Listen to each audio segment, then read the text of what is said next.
in continuation of this uh, erythrocyte, now we will start with the leukocyte, that is the white blood cell. Okay, you know that the maximum number of cells in the blood is RBC, but only the WBC is only just 1%, which is 4,800 to 10,800 WBC cells per millimoles. Okay, so these cells will increase only when there is any sort of infection. Okay, that we will see later. So these WBC cells, they move into the capillary bed and in the extracellular space by a process called diapedesis.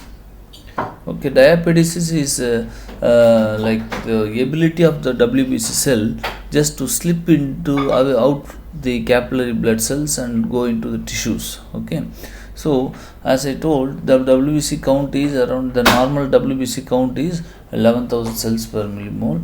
The main type of WBC cells are, we classify them into granulocytes and agranulocytes. Granulocytes means they have granules inside the cell, the granule particle. Okay, so example, this eosinophil, basophil and monophil, these are the granulocyte cells. Okay, because when inside the cell they have granule particles. Okay, which is 50 to 70%, and agranulocytes are the cells which don't have any sort of granules inside the cells. Okay, example, the monocyte and lymphocyte. So these are 5 different types of WBC cells, that is eosinophil, basophil, monophil, then lymphocytes and monocytes. So this we categorize them into granulocytes and agranulocytes. We will see them individually. Okay, so whenever there is collection of blood, as I told you, you collect the blood in the test tube along with anticoagulant like warfarin or other anticoagulant, heparin or any other thing. So then what happens, once the blood is collected, it doesn't in fact it doesn't clot. Okay, so then we add the test tube to the centrifuge machine, which will rotate to more than 500 revolutions per minute, and then the WBC cells will settle in the lower layer. The red blood cells will settle in the bottom. Above that there will be a thin layer of WBC cells. Over that there will be platelet cells, and above this you have the serum. Okay, so what happens, if you see, we divide these WBC cells into granulocytes and agranulocytes. Agranulocytes are lymphocytes and monocytes, which is around the lymphocytes will be 25 to 45%, monocytes are 3 to 8%. So the lymphocyte cells and monocytes, they have large size nucleus. Okay, when we stain them in the histology tissue processing, it appears more of blue in color, because the blue color, the nucleus will be absorbing the hematoxylin stain. So that's why the full tissue, lymphocytic tissues, will be appearing blue in color. Okay, so this agranulocytes, in fact in the body, the lymphocyte count will multiply only when there is tubercular infections. That's a very typical infection where only the lymphocyte count will go up. Okay, then granulocytes, you have neutrophils, eosinophils and basophils. These have bilobe and multilobe nucleus. Okay, which allows easy diapedesis. Okay, so I'll show you the structure and explain you. So in that 50 to 70% is neutrophils, eosinophil 2 to 4%, and basophil is 0.5 to 1%. So in case of general infections, general bacterial infections like gram positive or gram negative, there will be rise in neutrophil count. Okay, so in case of allergic reactions, so that time you can see the rise in eosinophil count. So by testing the total WBC count level, we will be able to know what sort of infection the patient is having. Okay, so let's see about the granulocytes, that is the eosinophil, basophil and monophil. Neutrophil, eosinophil and basophil. So you can see here, this is the eosinophil. You can see the bilobe nucleus. you can see the basophil, you have the 3 lobe of nucleus, and neutrophil is also having 3 lobe nucleus. Okay, inside the cell, if you see, you can see lots of granule particles. You can see lots of granule particles inside the cell. Okay, so that's why we call it as granulocytes. Okay, the granule, let us see the specification of these granulocyte cells. It contains granules of enzyme which helps to digest the invading microbes. They are large size cells, and they live only 2 days. Lifespan is only 2 days, but the RBC cell lives for 120 days, and they are phagocytic in nature. That means what? They go and swallow the bacteria. So once they swallow the bacteria also die, and this cell also will die. Okay, that's why it is having the phagocytic function. So you can see the picture of the neutrophil, which is having multiple lobe of nucleus. Eosinophil is having only a bilobe nucleus, and the basophil is having only single lobe nucleus, but all the cells have the granule particles. Okay, so coming to the eosinophil, it accounts for 2 to 4% of WBC cell, and leads the body's counterattack against the parasitic worms, lessens the severity of allergies by phagocyting enzyme immune complex. Okay, so in fact, mainly these eosinophils, whenever there is allergic reactions, these eosinophils will go and swallow the immune markers, immune complexes. Okay, so and thereby neutralizing the allergic reaction. So that is why whenever there is any allergic reaction in the body, you can see an increased number of eosinophil count. Okay, so next you have the basophil, which accounts for 0.5 to 1%. Most of the cases you don't see basophil cells. Okay, but only when there is some rare cases only you can see the increase in basophil count. Okay, have large purplish back granules that contain histamine. So this histamine is released during the time of inflammation, and the heparin is released which prevents blood clotting. Okay, so this is mainly the histamine release is important. So this histamine will control the inflammation in the tissues. Okay, next we have the neutrophils. So these neutrophils, which is 50 to 70% cells, and they contains perioxidase, hydrolytic enzymes released to kill microorganism and defenses. Okay, as I told you, they are the soldiers. Okay, only when there is infection, there is more number of this neutrophil cell count will multiply. Okay, next coming to the agranulocytes, you have the lymphocytes and the monocytes.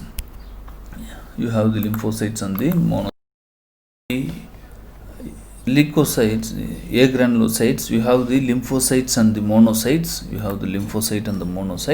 So in monocyte and lymphocyte, you have which is the monocyte. It accounts for 3 to 8% of white blood cells. Okay, they leave the circulation, enter tissue, and differentiate into macrophages. Macrophages are highly mobile and actively phagocytic, active lymphocytes to mount an immune response. Okay, so this coming to the lymphocyte, you have 2 types of lymphocytes. One is the B lymphocyte and the T lymphocyte. B lymphocyte are both the lymphocyte will have big size nucleus. The B lymphocytes are produced from the bone marrow, whereas T lymphocytes are produced from the thymus gland. Okay, so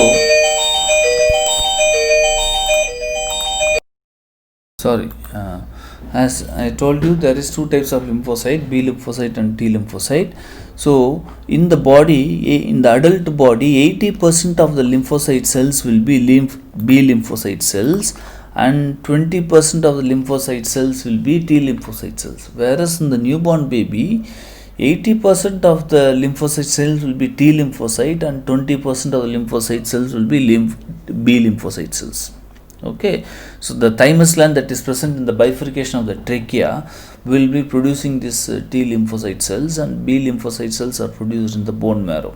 Okay, so as I told you, they have large size nucleus. Okay, they are found in lymphocyte tissues such as the spleen, and also they keep circulating the blood, and they are also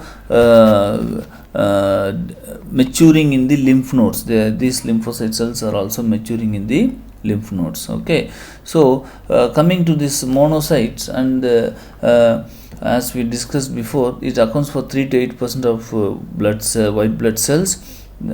Then we have discussed this, and coming to this T and B lymphocyte cells. So the T lymphocyte cells function in immune response, whereas B lymphocyte cells give rise to plasma cell which produces antibodies. Okay, so here you can see all this illustration summary of the cells, all which we discussed. Okay, these red blood cells, which is biconcave shape, and it is 4 to 6 million, and lifespan is 100 to 120 days, and the function is to transport oxygen and carbon dioxide. Likewise, the granulocytes and the agranulocytes are present. In the granulocytes, the neutrophil, eosinophil and basophil is present, which is, the neutrophil will mainly act as a phagocytic agent. Okay, eosinophil will kill parasitic worms, and it has a complex role in allergy and asthma. Okay, then suppose people who are having high eosinophil count, they will be having continuous running nose, and even if you look at the count of bronchial asthma patients, their eosinophil count will be high. Okay, then basophil, which lives only 1 to 7 days, they release histamine and heparin also, to prevent the coagulation of the blood. So as far as lymphocyte is concerned, they have large nucleus which lives to couple of few days to weeks. They are the immune cells which attacks the bacteria, and especially this count will go up when there are tubercular infections in the body. Okay, so sometimes the patient will be having tuberculosis infection. Patient will take antibiotic, and the patient will not respond to the antibiotic. Okay, so there will be continuous low grade fever, and when you do this Mantoux test for tuberculosis, or PPD test, purified protein derivative test, then the count will go up. It will show positive for tuberculosis. Okay, then monocytes, it is also coming under the agranulocyte category, which is having lifespan of 2 to 3 days. They also do the phagocytic action. Okay, coming to the platelets, they are the main cell responsible for blood clotting mechanism. Okay, so you can see the normal cell count is 150,000 to 400,000, which lives 4 to 5 days.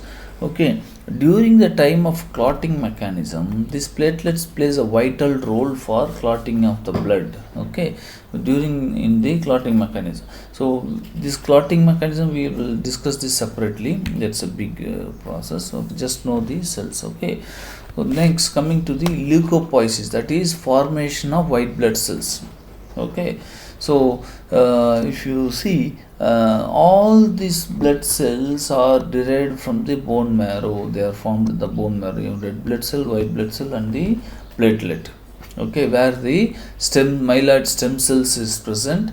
Okay, we call that as hemocystoblast. Okay, so that it divides into myeloid and the lymphoid stem cell. Myeloid stem cells give myeloblast, and lymphoid stem cell gives lymphoblasts. So blasts are nothing but immature cells. Okay, so the B and the T lymphocyte precursor develop into B and T lymphocytes. So we will this is the picture that will give you a clear understanding. If you watch here carefully,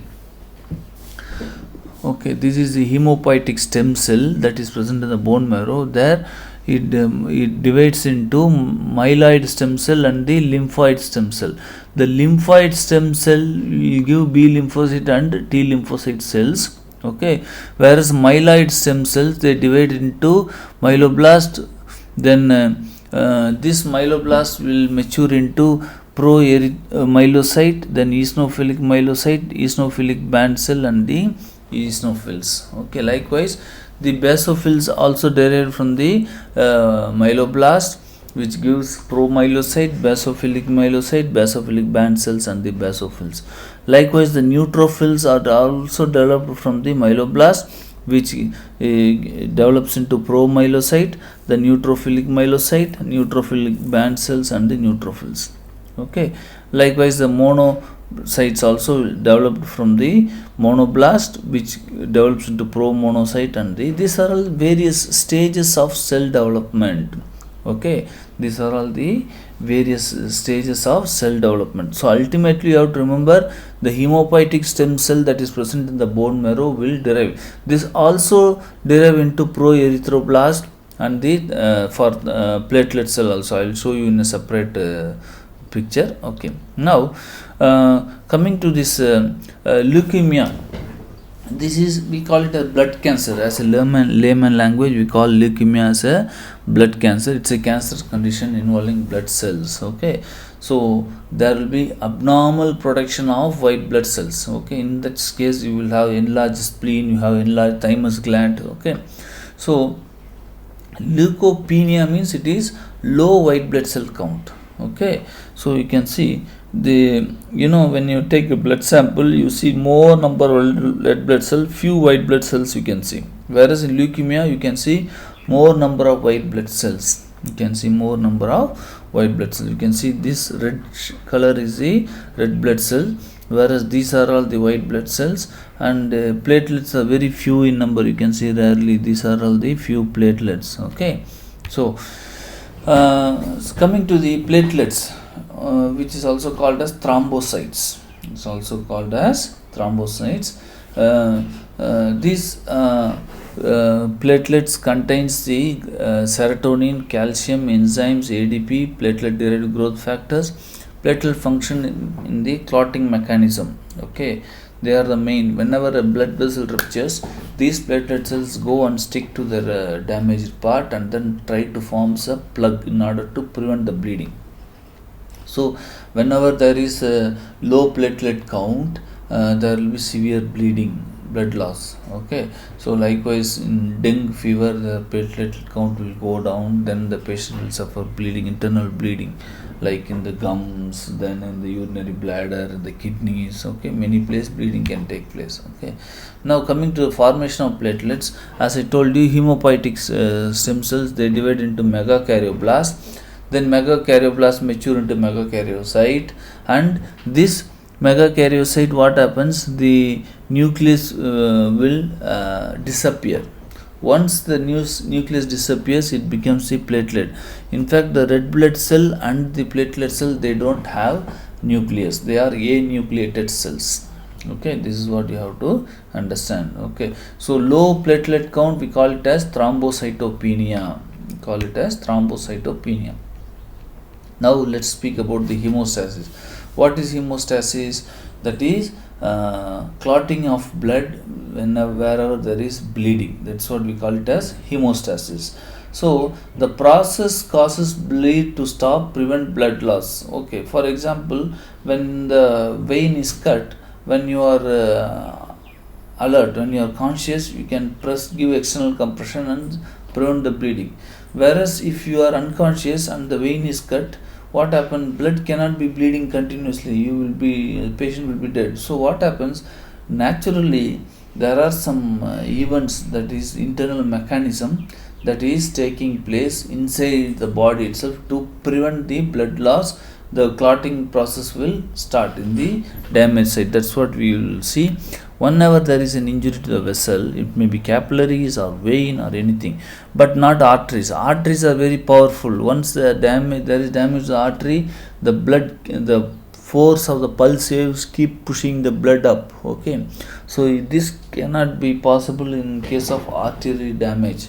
Okay, only, and also major vein damage. Only when the small veins or the capillary vessels or venules are damaged, this is possible. This event is completely possible. You can see here, once there is a damage, there will be spasm. The blood vessels in the damaged area will go for spasm. Okay, then once the spasm is formed, this running blood, the platelet will start to stick to this place like this.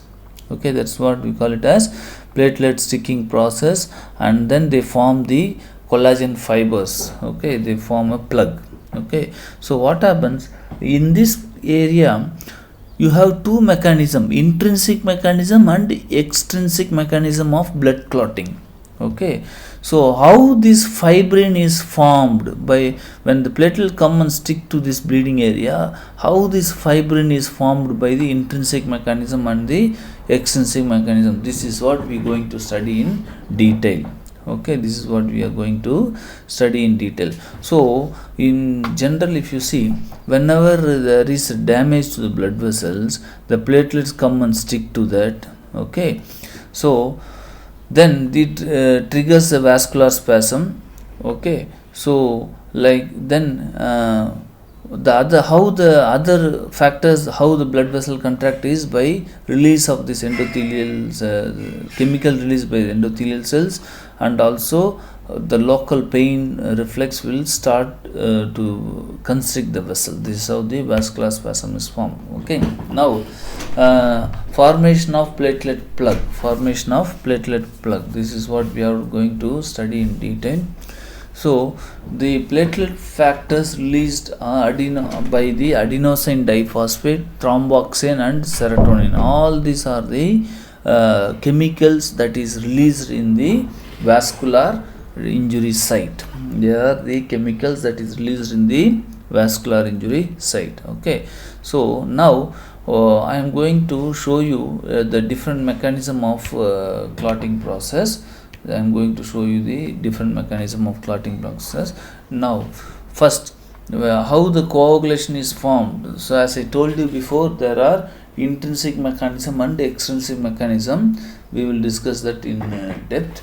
So before that, you have to understand that there is a vessel injury and the bleeding is taking place. The platelet comes and sticks to the damaged site, and then the fibrin plug is formed. Okay, now how this coagulation is taking place, this is what you have to understand. Okay, so what happens, this PF3 formed from platelet and the tissue factor from damaged tissue plus the calcium will form the prothrombin activator. That is step 1 of the coagulation. This prothrombin is converted into thrombin. Thrombin is converted into soluble fibrinogen. Then this soluble fibrinogen is converted into fibrin, which is the plug. This is the actual plug. Okay, simple mechanism. There are two factors involved, intrinsic mechanism and the extrinsic mechanism, that we will discuss now. So simply to keep in mind, whenever the bleeding in the vessel is present, platelet comes. This platelet leads to formation of prothrombin activator. Prothrombin is converted into thrombin. Thrombin is converted into fibrinogen. Fibrinogen is converted into fibrin. This is the mechanism of clotting. This is the steps in clotting. So in this area only, you see that prothrombin is converted to thrombin, thrombin to fibrinogen, fibrinogen to fibrin. So in this area there are two mechanisms, intrinsic mechanism and the extrinsic mechanism, that we will discuss now. Now as I told you, there are intrinsic pathway and the extrinsic pathway. So here you have to give a lot of importance for this. Okay, if you listen here carefully, as I told you, the blood clotting is formed by two pathways. One is intrinsic mechanism or intrinsic pathway, and the extrinsic mechanism, that is the extrinsic pathway. So for this clot to be formed, there, as I told you, the prothrombin to thrombin, thrombin to fibrinogen, fibrinogen to fibrin, there are some 13 clotting factors.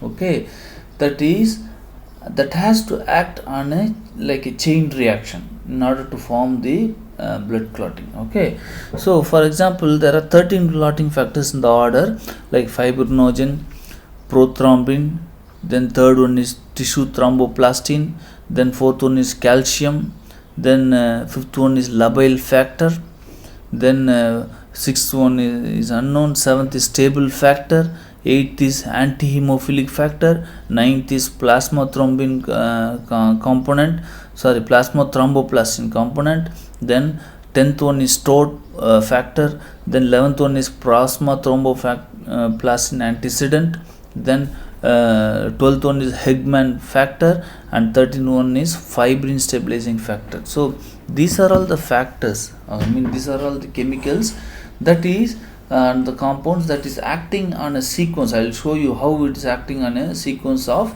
intrinsic pathway. The extrinsic pathway is very simple.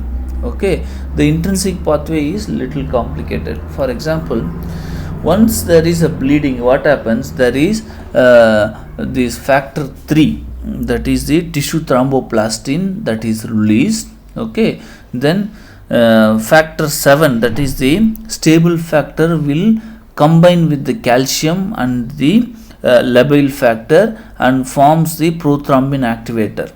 Once the prothrombin activator is formed, it is converted into thrombin, thrombin to fibrinogen, fibrinogen to fibrin clot. Okay, this is the extrinsic pathway. Okay, but there is something called inside the blood vessel. This intrinsic pathway, intrinsic mechanism will take place. So that we will see in detail here. If you see here, okay, you have to see this. Okay, in the intrinsic mechanism, you see factor 10, factor 11, factor 10, and these factor 8, factor 10, factor 5, all these factors will come start to work in a chain reaction. Then in that, the calcium is a main thing to main substance for the intrinsic pathway. Okay, so likewise at the end of the chain reactions, what happen? The thrombin and the prothrombin is formed. Okay, this prothrombin is converted into thrombin, thrombin to fibrinogen, fibrinogen to fibrin. Okay, so what you have to understand here is, in case if there is any single factor missing during the time of injury, then the patient suffers more bleeding. Okay, all these 13 factors, the fibrinogen, prothrombin, tissue thromboplastin, calcium, labile factor, then stable factor, anti-hemophilic factor, plasma thromboplastin, then stored factor, plasma thromboplastin, antecedent, Hegman factor, fibrin stabilizing factor, all these factors should be adequately present in the body. If any one single factor is missing, then it breaks the chain reaction and the patient suffers more amount of bleeding. Okay, so whenever the patient is going for surgery, we do bleeding time and clotting time test. So what happens in the bleeding time test? We prick the patient's tissue and see how much time the blood is bleeding. Okay, it should be between 1 minute to 8 minutes. Okay, the bleeding time and the clotting time. So if it is going above 8 minutes, then the patient is not fit for surgery. Okay, then the patient is not fit for surgery. So we have to do this BTCT, that is bleeding time and clotting time test, before we send the patient for any surgical repair in the body. Okay, so if you look at this, the thrombin also activates anti-clotting system, which takes effects after the clot has formed and or away from the site of the injury. So this is the role of thrombin. Okay, next we will speak about clot retraction and fibrinolysis. So this clot retraction is taking place within 30 to 60 minutes because platelets have actin and myosin. Platelets contract, pull the fibrin strands, compact the clot, drawing the ruptured edges closely together. Plus platelet produce platelets derived growth factor, stimulates the smooth muscle cell and fibroblast to divide and rebuild the blood vessels. So this is taking place in the healing mechanism. Okay, after the fibrin clot is formed. Okay, then fibrinolysis is a process. What is fibrinolysis? Breakdown of those fibrin. Okay, whenever there is an injury, you see some plugs, which is nothing but the fibrin. Okay, so after the tissue is healed, the fibrinolysis is taking place, which is removing unneeded clots when healing has occurred. So clots presence causes the endothelial cells to secrete tissue plasminogen activator. So TPA activator and convert plasminogen to plasmin. Plasmin is confined to the site of the clot, also activating plasminogen. So fibrinolysis begins within 2 days and continue slowly for over 7 days. Okay, so next is antithrombin 3. It inactivates the thrombin not bound to the fibrin. Then protein C. These are also then the heparin. All these are the factors that limits the clot growth and or formation. Okay, the heparin, protein C, and antithrombin 3. Okay, now let us go to the disorders of the bleeding disorders. Okay, so one is thromboembolic disorders. What is thrombus? What is embolus? So if there is a lumen in the blood vessel, if there is a blood vessel. Okay, this is a blood vessel. Okay, and now there is some slow deposit of fat. Okay, this is what we call it as thrombus inside the blood vessel. Okay, this is what we call it as thrombus. Due to increased force of the blood flow, this thrombus detaches and it keeps traveling inside the blood like a small ball. We call this as embolus. So the traveling plug is called as embolus. The depositing fat, we call it as thrombus. The depositing fat inside the lumen of the blood vessel, we call it as thrombus. Okay, so this is nothing but a result from the condition that causes undesirable clot formation. Okay, so example, whenever the patient is bedridden, what happens? The blood inside the deep veins of the leg will start to clot. We call it as deep venous thrombosis. Okay, so that can go and block the lung pulmonary vessels and cause death due to pulmonary embolism. Okay, so next is a bleeding disorder. It arises from abnormalities that prevent normal clot formation. Okay, it arises from abnormalities that prevents normal clot formation. So as I told you, the intrinsic pathway and the extrinsic pathway both has to work in a sequence. If there is one single, for example, if there is low calcium or low platelet, everything can cause bleeding disorders. Okay, so there are some disease like John Cotto's disease. Hemophilia, that condition is called as hemophilia, where there is no bleeding blood clotting mechanism taking place in the person. Okay, next DIC, that is disseminated intravascular coagulation. We call it as DIC. Okay, so this is a very critical condition. So for example, if the patient is severely ill at the chronic stages, if there is multi-system organ failure, this patient can develop this disseminated intravascular coagulation. It includes both type mentioned above, that is involves widespread clotting or severe bleeding. Two types of complication can take place. One is the blood can clot at the various level, or it can cause severe amount of bleeding. Okay, next coming to the thromboembolic disorder, as I told you, there is gradual deposit of fat, okay, in the subintimal layer, so that can reduce the flow of blood.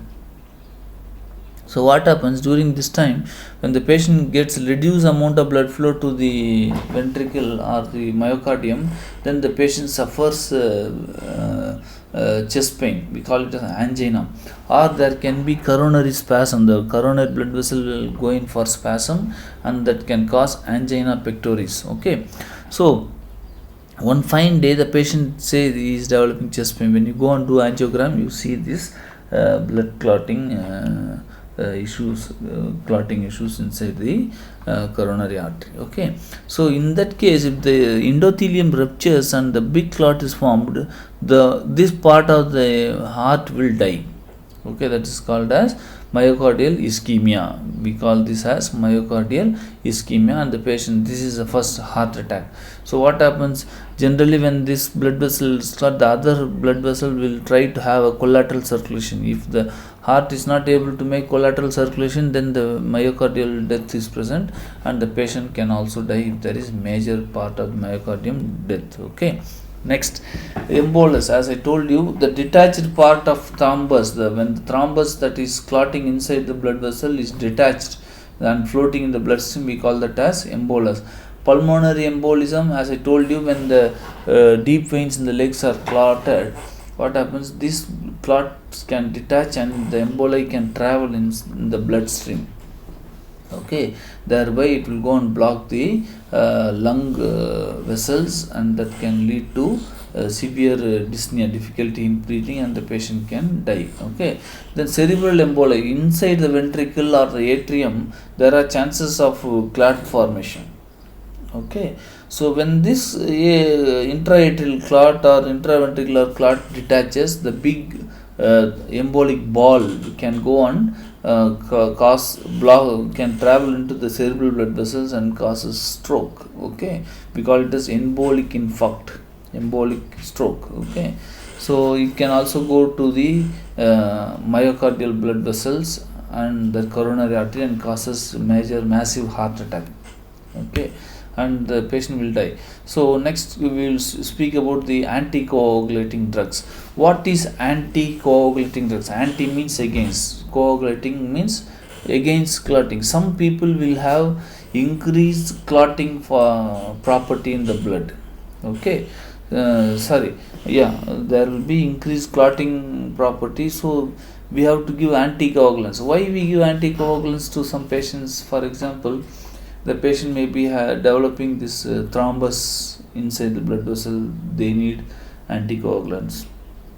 Then the patients may be having stent or any foreign body inside the blood vessels, they need anticoagulants. Okay, so there are many group of people who need continuous anticoagulants drug. Okay, so these are the drugs which will smooth the platelet, which will smooth the surface of the platelet and prevent the clotting.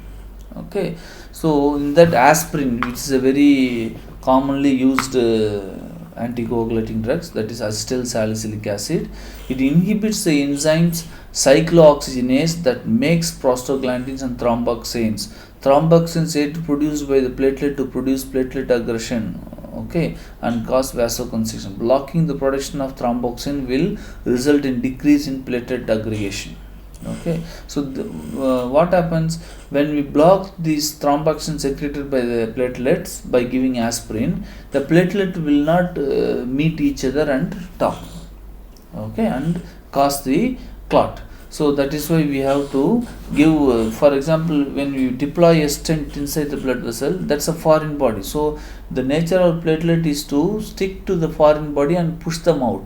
So naturally they need these drugs to prevent the clotting of the blood. Okay. Next drugs, other drugs that prevents clotting are the heparin. There are many anticoagulating drugs. Okay, commonly used in the laboratories, EDTA, I will tell about that.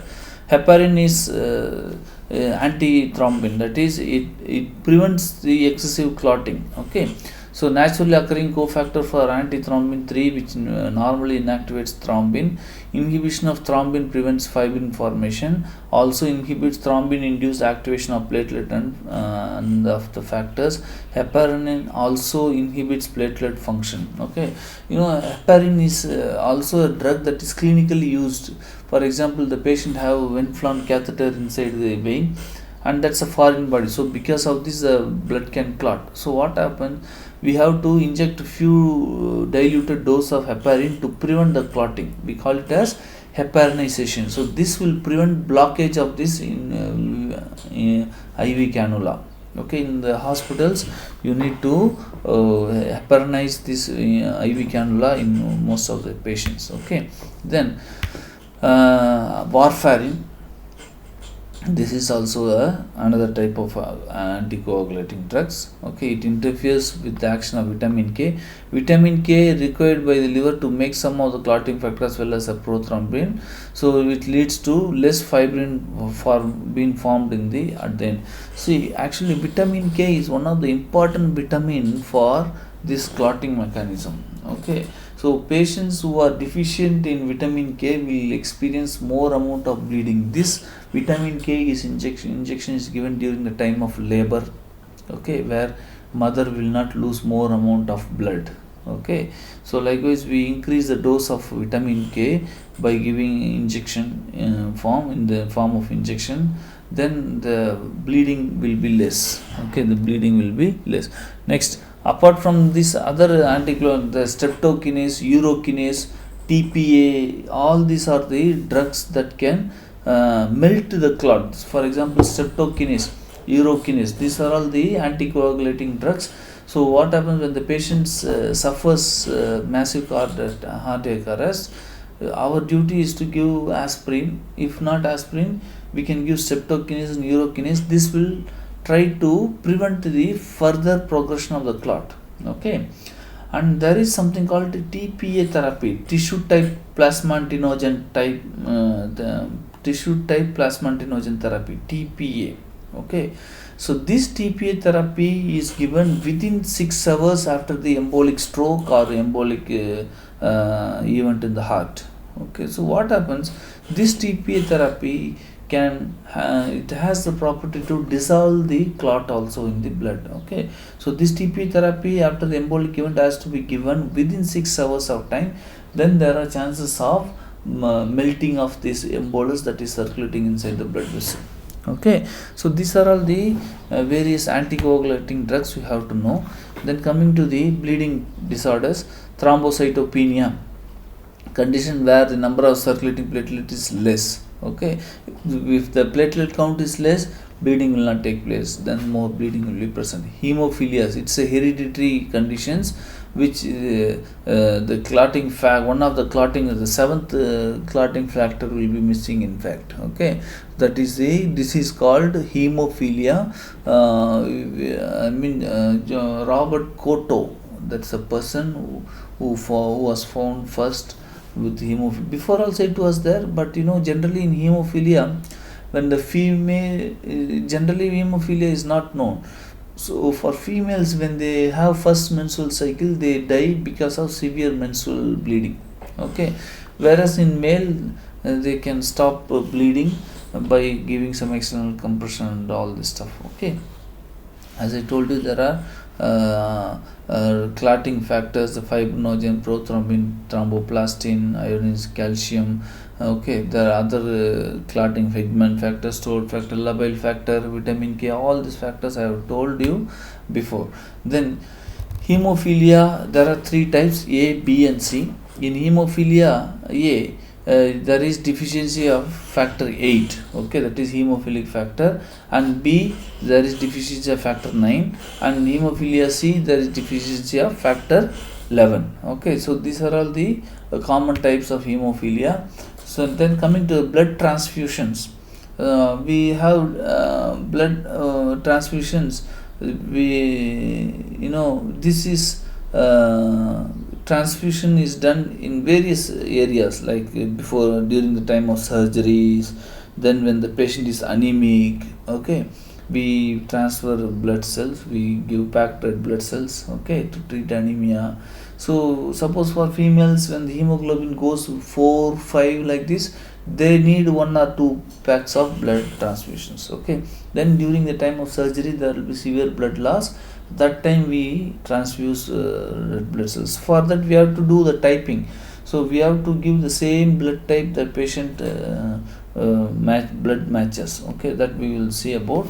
So for that we have to understand about antigen and antibody and RH factor in the blood. Then only you can select the blood of respective type. Okay, so what is an antigen? Any foreign molecule that interact with the cell of immune system and affect immune response, we call it as antigen. Okay, so what happens, suppose if I inject some few particles of sand, if I put into my bloodstream, that's an antigen, isn't it? So antigen, or like any protein, it's like for example any foreign body that goes into the blood that acts as antigen. Okay, in the blood especially, antigen is a protein on the surface of RBC. A and B type of antigen is present. So for example, on the red blood cell surface, there will be a protein substance which are of 2 types, A and B. Okay, that denotes the patient is having A type blood or B type blood. Okay, so whereas antibody is a protein, Y-shaped protein, that's immunoglobulin, that the immune system produces to recognize the foreign bodies such as bacteria or virus. Okay, antibodies react specifically to antigen. Antibodies, they react specifically to antigen. Okay, in the blood, the antibody A and antibody B, each antibody binds to specific antigen. Antigen and antibody works together to promote immunity and fight infection. What is Rh factor? Rh factor is nothing but it's a inherited protein found on the surface of the red blood cell. We have positive Rh factor and negative Rh factor. This is found in first found in a monkey called Rhesus macaca. That's why we call it as Rh, that is Rhesus factor. Okay, so if you have positive Rh factor, then if your blood lacks the protein, then you are Rh negative, you are considered as Rh negative. For example, my blood group is B positive, that is B is antigen and positive is a Rh factor. Okay, so red blood cell membranes have glycoprotein, that is antigens on the external surface. These antigens are unique to the individual, recognized as foreign if transfused into another individual. So what do you mean by this? Suppose I am Rh positive person. If I am injected with the Rh negative blood, what happens? My RBC will think the other RBC as a foreign body, and they start to fight, and both will die. Okay, that is what leading to transfusion reaction. Okay, likewise, there is a condition called erythroblast fetalis. I will tell about that. Then it is a promoters of agglutinations and also referred as a agglutinogens. Okay, presence or absence of this antigen is used to classify blood groups. So now we are going to speak about blood groups. We have ABO system and RH system. Okay, that we will discuss in deep. We will discuss about that in depth. Okay, so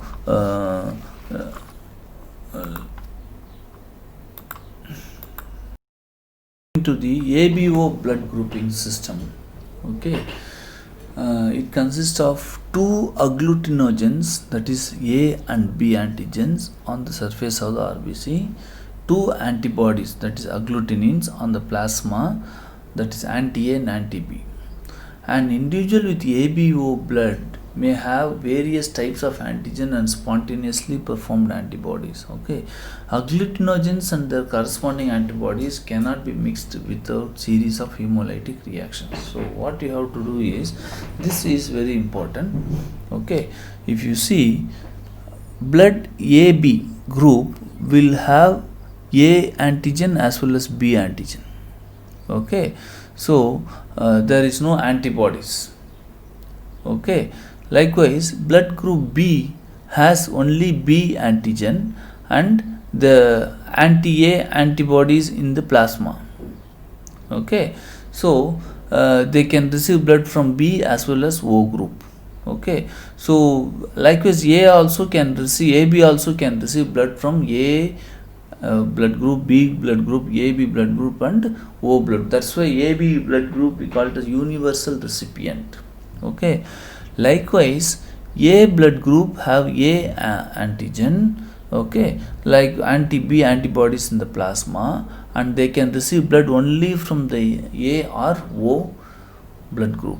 Okay, likewise, O blood group will not have any antigens. Okay, so they can give blood to all the people. Okay, so that's why O is called as universal donor, AB is called as the universal recipient. AB is called as universal recipient. Okay, so this is what you have to understand here.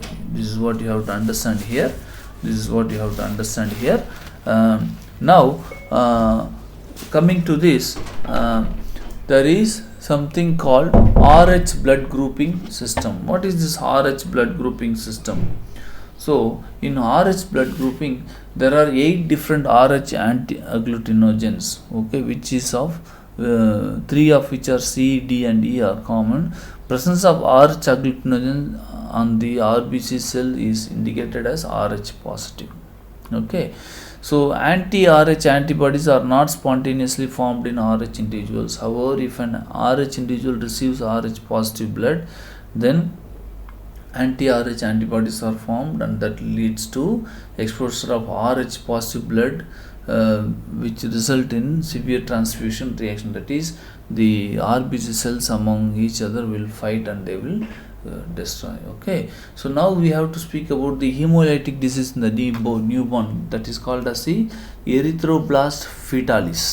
That is called as the erythroblast fetalis. Okay, so in this condition, the Rh negative mother, okay, the Rh negative mother, the fetus that is developing inside uterus will be Rh positive child. How Rh negative mother can get Rh positive child? This is the important thing.